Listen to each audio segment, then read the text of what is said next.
The Rangers blow a completely winnable game in Houston, and it feels like the sky is falling, the bullpen is bad, and everything is going wrong for the Rangers. On today's show, we're going to break down what it all actually means. All that and more on this episode of Locked On Rangers. Let's get into it. You are Locked On Rangers, your daily Texas Rangers podcast. Part of the Locked On Podcast Network, your team every day.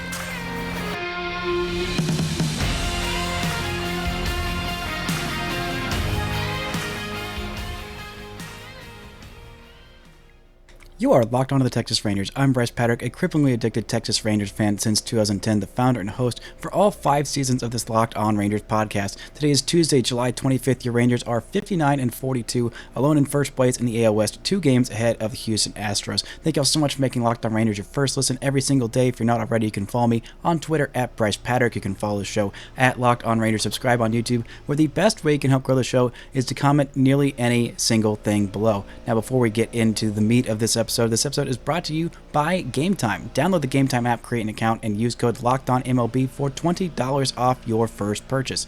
Last minute tickets, lowest price guaranteed. Now, the Rangers blew an absolute stinker on Monday against the Astros. Everything felt like it was going very, very well. And then the bottom of the inning happened. The bottom of the 9th, the bottom of the 1st, the bottom of the 7th. Everything just felt like it went poo-poo to crap. This was a winnable game for the Rangers. Another game that the Rangers could have, should have, would have won if they were just a little bit better. Their Pythagorean record still has them 5 games better than their actual record is. They keep blowing these winnable games, and this time it was Jon Gray, it was the bullpen, it was Aroldis Chapman, who has been absolutely nailed since he got here. Those were the first runs he allowed, and what a crappy time to allow. And this was his first home run allowed in nearly a year, and honestly, a really not great time to break that homerless streak for Aroldis Chapman. Gave up a 3-run bomb, of course, to who else but the Rangers killer Chas McCormick, a guy who came out of absolutely nowhere and has just been very, very good, unfortunately, for the Astros this year. Has been their best hitter, even better than Kyle Tucker, who has been a Rangers killer and didn't kill the Rangers too much in this one, just had 1 hit and 3 walks in this one, but just a frustrating game where the Rangers scored 9 runs and still could not win. They even got 5 innings out of Jon Gray when it didn't look like he was going to get out of the first. I was a little worried that this was going to happen with Jon Gray, because the last time he took a 110 plus mile an hour ball off of his body where it looked like he would have something broken and be done with the season. It took him a while to get back to form. He was really struggling after that, and this time he took a 112 mile an hour liner off of his plant leg, and thankfully it was just bruised, nothing broken. Very lucky for him and for the Rangers that he didn't have to take a trip on the IL, and the Rangers would have to skip his start and Nathan Eovaldi's start, 2 of their top 2 starters against the Astros, which is, it's a darn shame that Eovaldi has been losing velocity, but I still do think that's the right move. But he struggled, and he still had his moments. He had 6 strikeouts in this one. The swing and miss stuff was really there, but the command was just not quite on for him, and the Astros really made him work. 3 walks for them, 7 hits, 6 runs, all of them earned. 4 of those runs coming in the first inning, really settled down, had 3 great innings in a row, and then in the 5th inning he struggled to get through that, but still did end up getting out of the 5th inning. Only ended up throwing 82 pitches in this one, but pulling him after 5 innings was the right move. The Rangers ended up tying it up and getting the lead in the 7th inning, dropping 3 runs in the top of that 7th inning, getting to this Astros bullpen, which has been completely overworked. They were able to get to Belak. They got 4 walks off of him. He did end up getting 5 strikeouts, but gave up a pair of home runs, 6 runs, only 3 of those were earned, and 6 hits. Did not get them through 5 innings, and they ballooned his ERA all the way up to 3.62. And the Rangers even got to Phil Maton, who has been fairly consistent this year, got a couple of walks off him, a couple of hits, and 3 runs. They got to every single reliever, at least got a base runner off of every reliever outside of Texas Tech great Parker Mushinski, who was called up and did very, very well to get the Astros out of their jams. Struck out 3 of the 4 hitters he faced, did not allow a single hit or base runner. I'm surprised that he didn't go just a little bit longer. The Rangers were able to rally late, and you'd think with a 3-run lead heading into the bottom of the 7th inning that, okay, things are fine. Things are totally fine. You throw Chapman in there, you throw Burke in the 8th inning, and then you throw Will Smith in the 9th inning. Well, that was not the case. They threw Chapman out there in that 7th inning, and he just could not find the strike zone. He walked 2 batters and then gave up that big, massive home run to Chas McCormick. The Rangers challenged it, but I mean, it was hit so freaking hard that I thought there's no way that this ends up coming back, and turns out it didn't. It was a 3-run bomb that tied the game up for the Astros and the Rangers. It was just too little too late. I mean, got a perfect inning from Brock Burke in the 8th inning, and then the questionable decision of all questionable decisions, throwing Alex Speas back out there in the 9th inning of a tie game against the reigning champion Houston Astros. And it went about as well as you'd expect. Speas has got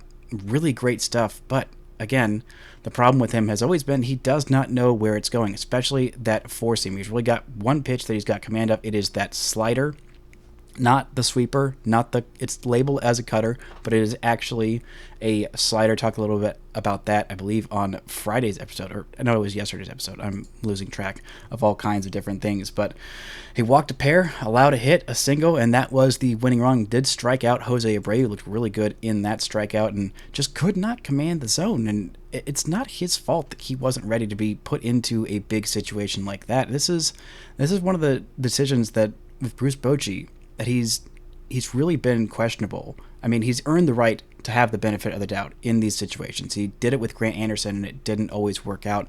But throwing these guys who are rookies who have barely been in the big leagues at all in these huge pressure situations, and they have not come through for the most part. I mean, we got a couple of outings where Grant Anderson came up in big situations, but Speas is a different animal. I mean, he's a guy who does not command the strike zone very well, and this is a very, very patient Astros team. They have the lowest chase rate in all of Major League Baseball, so throwing a guy like him who does have elite stuff but does not have command of the strike zone, I mean, there weren't a whole lot of other options. I mean, he could have gone with Will Smith and maybe tried to get 2 innings out of him. That would have been difficult, and then he would have been gone for the next day. I mean, the Rangers have pitched the crap out of their bullpen for basically the last 3 games, and it has been rough. There are not a whole lot of other options. There have been a whole lot of roster turnover, just getting fresh arms onto the roster. Even guys who were doing okay, not terribly, have been sent down to the minor leagues because the Rangers just need fresh arms, and there are not a whole lot of other guys that are left, and it's just been incredibly frustrating. And on the last play of the game, we'll get into that in just a little bit, because the Rangers also did not have Adolis Garcia for this game, starting to worry that he might have to have a trip on the IL or just won't be able to play in this huge Astros series. It is a huge series, and without him, even though the Rangers did score 9 runs, I still think that Adolis Garcia might have been the difference in the Rangers winning or losing this game. Coming up, we're going to talk a little bit more about the bullpen, what the Rangers need to do, and a reason why they should go all in this season. But first, let's word from our sponsors.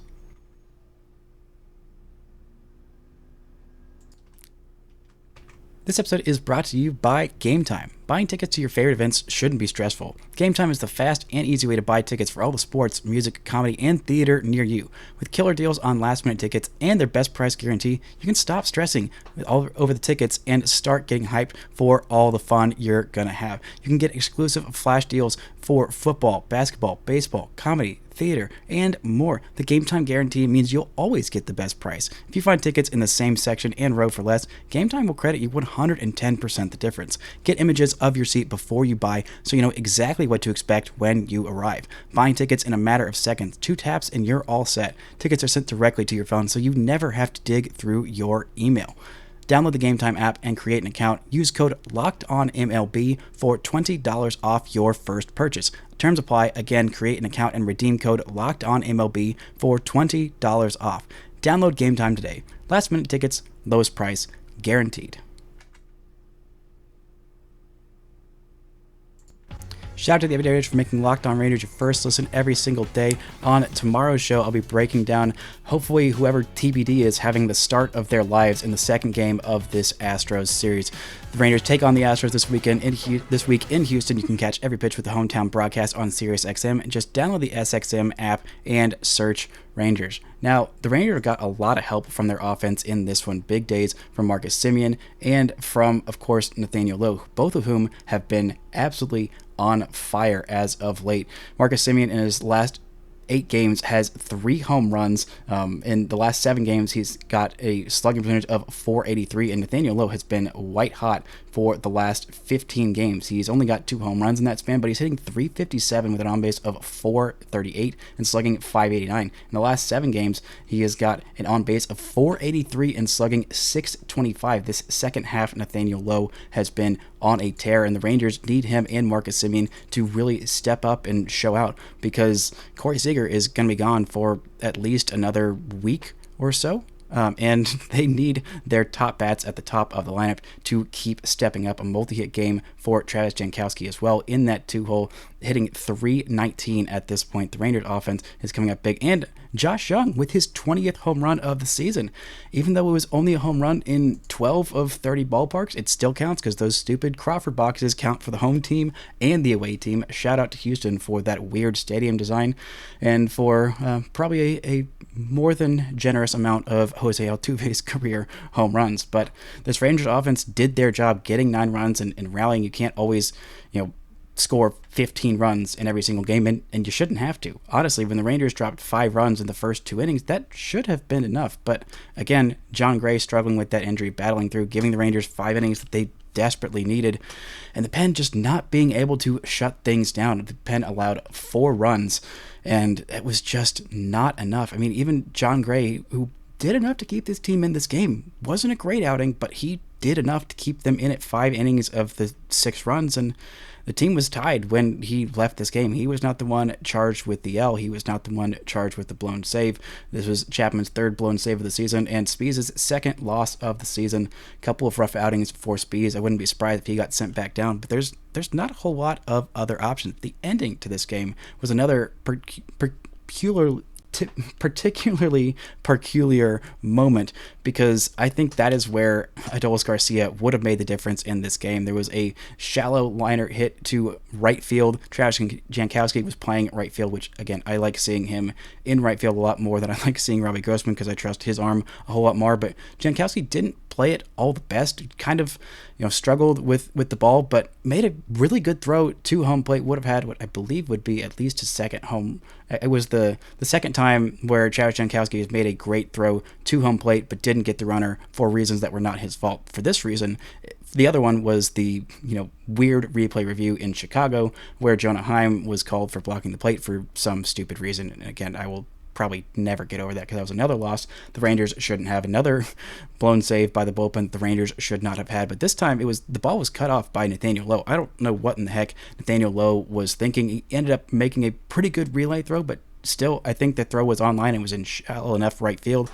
that Travis Jankowski didn't really need it to be a relay throw, but the runner was at home plate and was ruled safe, and it looked, there's no way that he wasn't safe. But then, again, on replay, the Rangers ended up challenging this, and it looked like Kyle Tucker did not actually touch home plate. His leg was above the plate, and they sent it to replay review, and again, the Rangers get absolutely jobbed by a replay review. It was called safe on the field, and it was not confirmed. It was just it stands, so there wasn't a clear and convincing evidence apparently, even though it looked pretty darn clear and convincing to me and to Dave on the broadcast and to most Rangers fans on Twitter. It looked pretty clear. Not that the Rangers wouldn't have still lost the very next play. I mean, it still very much felt like that was going to happen the next play, but it was Jeremy Pena that was coming up next, and Pena has been in a really rough way as of late, so maybe the Rangers could have gotten out of it, could have gotten 2 extra innings and then thrown Will Smith in the bottom of the 10th, but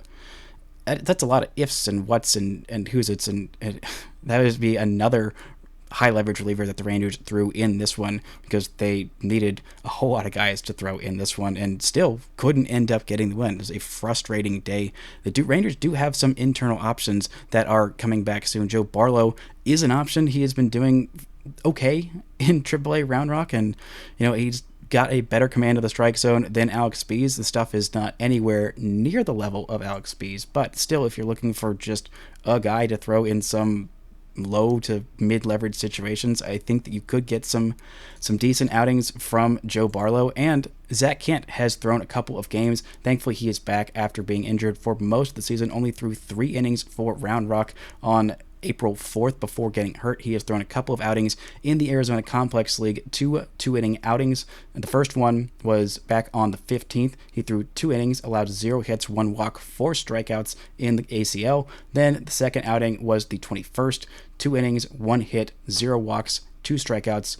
Obviously, both of those were shutout innings, and I think that he could really help this bullpen. I thought at the beginning of the season that Zach Kent could end up being a pretty valuable member of this bullpen, a guy who could throw, multiple innings, who could get you through 3 innings if you really needed to, as a kind of bulk reliever, a righty who, if you wanted to start him, maybe could get you through 3 or 4 innings. I think could get through the lineup multiple times if you really needed him to. I don't think it could be through 3 times through the lineup, or if you threw him in the pen, let his stuff play up. He's got some really, really nasty stuff that could be in the upper 90s fastball, with probably the best slider, I think, in the Rangers system at this point. It has been so effective, and it is his primary pitch. He throws it more than anything else.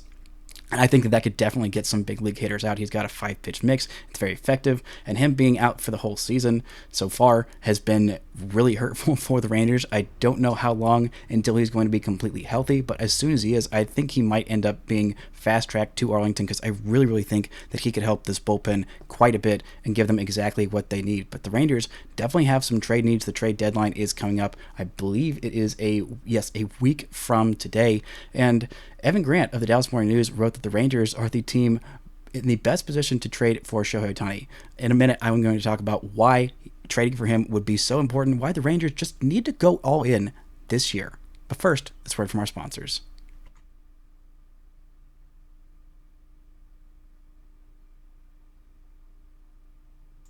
Shout out to the Everydayers for making Locked On Rangers your first listen every single day. On Friday's show, I'll be having an episode with Rangers prospect Cam Cauley on the show. The Rangers take on the Astros this week. You can catch every pitch for the hometown broadcast on SiriusXM. Just download the SXM app and search Rangers. Now, Evan Grant of the Dallas Morning News wrote about the Rangers, why they should trade for Shohei Ohtani. I don't know if the Angels actually will do it, because it seems like they are frustratingly fighting in the standings to stay relevant, which at this point it feels kind of actually very, very hopeless for the Astros right now. They are 7.5 games back of the Rangers for the AL West, 51 and 49. I believe they are at least a couple games out of the wild card standings at this point. And Shohei Ohtani has been the best hitter in all of baseball and has been a more than serviceable pitcher at this point. But the Rangers need some starting pitching help. They had to skip the start for Nathan Eovaldi. Hopefully he will avoid an IL stint. Jon Gray is seemingly shaky. Dane Dunning seems like he is most definitely coming back down to earth. Martin Perez is also been coming back down to earth this entire season, and Andrew Heaney can only throw 80 pitches effectively. So at this point, the Angels, by the way, they are 4.5 games out of the wild card behind Toronto. There are the Yankees and the Red Sox ahead of them, both 2.5 games behind Toronto. So I mean, it is a really, really big ask for the Angels to come back. And we're not sure exactly when Mike Trout is going to be back, probably sometime after the deadline. And we'll see what he's like when he comes back. But this Angels team, I thought they had a really good offseason. They just caught some really, really bad injury luck. Rendon, predictably, has been hurt. All of these starting pitchers who I thought were going to be pretty decent for them, including a couple guys that they brought in. Tyler Anderson has been aggressively mid to bad. Ohtani has kind of fallen off a little bit as a pitcher as of late, but he's still the best hitter in all of baseball, and adding him to this lineup would be absolutely incredible. And just having another, even if he is a mid-rotation pitcher, this year he has got a 3.71 ERA in 19 starts, 111.2 innings, 6.3 hits per 9, which leads the league, 3.8 walks per 9, and 11.9 Ks per 9. Leads the league in hit by pitches and wild pitches. His ERA plus is 120, so 20% better than league average. Last year, he had a 2.33 ERA in 166 innings with 219 strikeouts, so much better as a pitcher last year, much better as a hitter this year. This is the best hitter he has ever been. He is on pace for I believe 59 home runs last time I checked. Adding that to this lineup would be just absolutely unreal. Even if he does have a higher ERA than Jon Gray, for those people calling Jon Gray a bad or mediocre pitcher. Just think about that for for about half a second. I know Jon Gray doesn't hit bombs like Ohtani, but still, I think if you add Shohei Ohtani to this rotation, he'd probably be your number 2. I think the Rangers could make some tweaks for him that could make him a little bit more effective. He's been throwing that sweeper quite a bit, but it's also hard to tell Ohtani how to do anything because he's Shohei Ohtani. What do you know better than Shohei Ohtani? But I think adding him to this team is the right message to send to this team. This Rangers team is all in for the next 3 years. After that, they've got some reasons to be hopeful about this team contending. They've got a really, really young lineup, a young core that I think is something you would want to build around and could be sustainable. But for the next 3 years, this is it. This is the window right now. And the Rangers have never won a World Series. Everybody knows that. I mean, as much as I like to live in a pretend fantasy world where the Rangers made a defensive substitution in right field in Game 6 of 2011, they didn't. They lost. It was painful. It sucked. And the Rangers have not gotten close to getting back there since then. And this is their best chance. There are not a whole lot of teams. There's really no team in the AL that scares me that I think is definitively better than the Rangers. If they add Shohei Ohtani and if they add 1 or maybe 2 more relievers at the deadline, I think might lean towards 2. Depends on if Zach Kent can come up and what he can look like. I really think that could be a difference maker. It seems like Speas is not quite ready to be a difference maker in high leverage situations at the big league level, which is fine. And I do still think that he could be at one point. Still needs to refine that command. And Josh Sborz really, really needs to come back healthy and effective like he was in the month of May. But still, this is the year you freaking go for it. It might cost Evan Carter. It might cost Brock Porter. It might cost Ezekiel Duran. And the closer we get to this deadline, the closer we get to the Rangers blowing this divisional lead, which again, even if they do and they only end up as a wildcard team, this was the plan this year, was for this year to be the get your feet wet, get some experience, get into the playoffs, get cohesive as a team, because you have a very, very new roster and a new manager, and you got to kind of figure it out.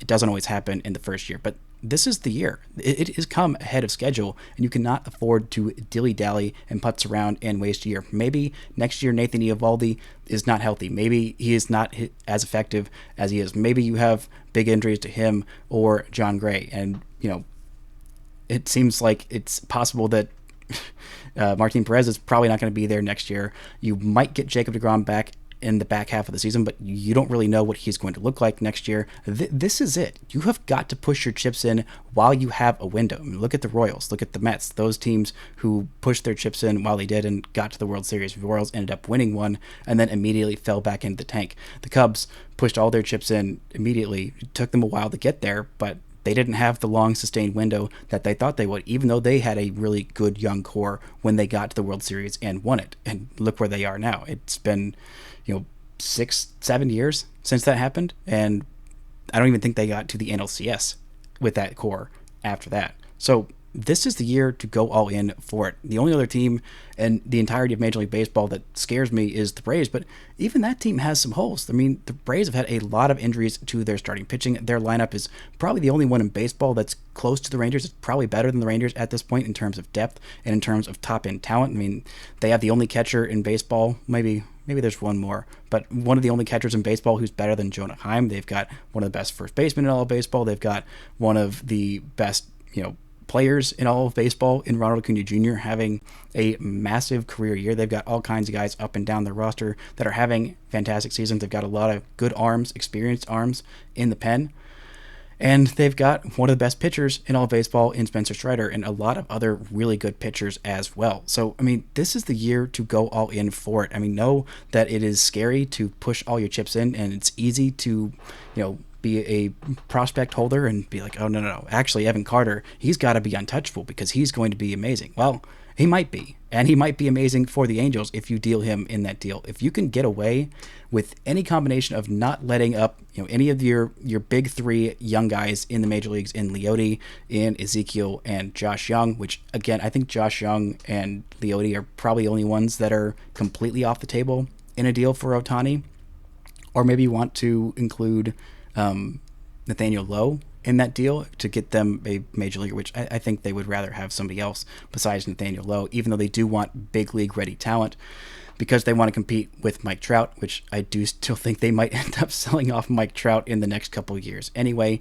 But still, it might hurt and you might get burned, and Shohei Ohtani might go somewhere else, but it's worth the shot. And I really, really think that Ohtani could be convinced to sign here long-term with the Rangers. The Rangers were very close to getting him the first time around. It was a whole different set of circumstances. Now he knows the league, but now he wants to win. And if you give him his first shot in the playoffs, we saw what he did in the World Baseball Classic. He was absolutely electric, and putting him in a playoff chase, which he's in one right now, and this is the first time in his career that he's really truly been in one. We see the level that he is ascending to as a hitter. It is just unreal, the stuff that he's doing. You put him in this lineup, your top three goes something like, I don't know, Marcus Semien, Shohei Ohtani, and Corey Seager. If you give him the hitter behind him is Corey Seager, it's almost as good as having a peak Mike Trout behind him. And then you have plenty of protection behind that in Adolis Garcia, who is an all-star, in Josh Jung, who is an all-star, in Nathaniel Lowe, who won a Silver Slugger last year, in Jonah Heim, who was an all-star this year, in Ezekiel Duran. Maybe he's included in that trade. Maybe he's still here. I don't know at this point. And then, Leody Taveras and whoever else is there. I mean, it's just an insanely deep lineup, and he wouldn't be asked to be the ace. The only starting pitcher that is worth a darn in this rotation, that's Nathan Eovaldi. Then Jon Gray has its moments, possibly ahead of him, possibly behind him. And then you have Martin Perez and Andrew Heaney, who are both professionals who can be okay and be fine and keep this team in it with this absolutely insane lineup that would be if they added Shohei Ohtani, and a bullpen that, I don't know how much this bullpen would have to do if you add Shohei Ohtani to this lineup. Even if you're trading Ezekiel Duran and giving up one of your very good bats in this very deep lineup, that is a massive, massive upgrade for now. And why couldn't he be convinced to stay here long term? The things that he likes is something that's low-key, something that's not all the flash and glamour, which is why I don't think there's any chance in heck that he goes to the Yankees, no matter how much money they pony up. That's why I think it's a lesser shot that he goes to the Dodgers, because, again, it is a big market. There's a lot more stars on that team. He would probably be, I think, if he moved to LA, that would be the place where he would be the, less of a chance that he is the most famous person in that city. If he moved to Texas, then it's either him or Luka Doncic that is the most famous person in this city. But still, I think that the vibe on this team, having a bunch of low-key superstars, a bunch of guys who are, in all honesty, a little boring, but very much focused on baseball, being great at baseball, and just that. That's Corey Seager. That's Marcus Semien. That's Nathaniel Lowe. That's Josh Jung. That's Jacob deGrom. That's Nathan Eovaldi. That's all of these stars. They have a very similar personality to Shohei Ohtani that I think he would really, really get along with. Not to mention Chris Young, who is the master salesman, who I think is the best salesman GM maybe in all of baseball right now. I mean, you've seen the guys that he's convinced in the situations he's convinced coming off of the situation that the Rangers were coming off of. I mean, he did get the financial backing from ownership to go out and spend on those guys. But that doesn't mean anything if you can't convince them to come here. He convinced Marcus Semien to come play here after the worst season the Rangers have had since the 1970s. And then, after he got Semien, he said, "Hey, Seager, you're not going to be the only guy here. You also got Semien. Do you also want to come play for this team? I promise you they're actually going to be good." And then in the second year of both those guys, they actually are good. He convinces the best pitcher in all of baseball to sign here in Jacob deGrom, a 5-year deal, to leave the Mets, who were coming off a 100-plus win season, and an owner who was willing to spend more money than God on that roster. Now, clearly, it hasn't worked out, and it's hilarious that he said he wanted to come and win, and in his first year playing for the Rangers, even though it's gone how it's gone, that the Rangers have a better record than the Mets. But he also convinced Nathan Eovaldi and also convinced Andrew Heaney to sign here as well, with the team coming off that 94-loss season, even though they had those two new superstars. I mean, he is a fantastic salesman, and I think that he is the right person to pitch Ohtani on this team. He could convince him to sign here long-term over the Dodgers, over Seattle, who I think he would run into a similar problem with Seattle, even though he would be probably their like fourth or fifth starter in their rotation. The offense would be him and Julio and friends, whereas if he comes here as a hitter, he will be much more protected. He has a much more balanced team. I think the Dodgers could definitely put a more balanced team around him, and obviously spend more money than God, because their ownership group is incredibly rich as well, and they're also really good at developing homegrown talent and wouldn't have to deplete their farm as much as the Rangers would, and still have an insane level of talent. But I think that this market, this team, and Chris Young would be very good, very effective at convincing Shohei Ohtani to go all in, sign a long-term deal with the Rangers, and that gives you another window of contention next year where the opening 3 of your playoff rotation goes Jacob deGrom, Nathan Eovaldi, Shohei Ohtani, and then your number 4 is Jon Gray. That is an insanely good team, and the lineup, oh, by the way, would be basically the exact same lineup as this year, which would be absolutely incredible, plus a second year of Josh Jung. Maybe he's even better than he is right now. But I think the Rangers should go all in on this season. You don't get all that many opportunities, and if you can trade for Shohei Ohtani and get him to stay here long term, even if you can't and you win a World Series, it is absolutely worth whatever prospect capital you can give up, because flags fly forever. Thank you all so much for listening and subscribing, and until next time, don't forget to enjoy first place Texas Rangers baseball.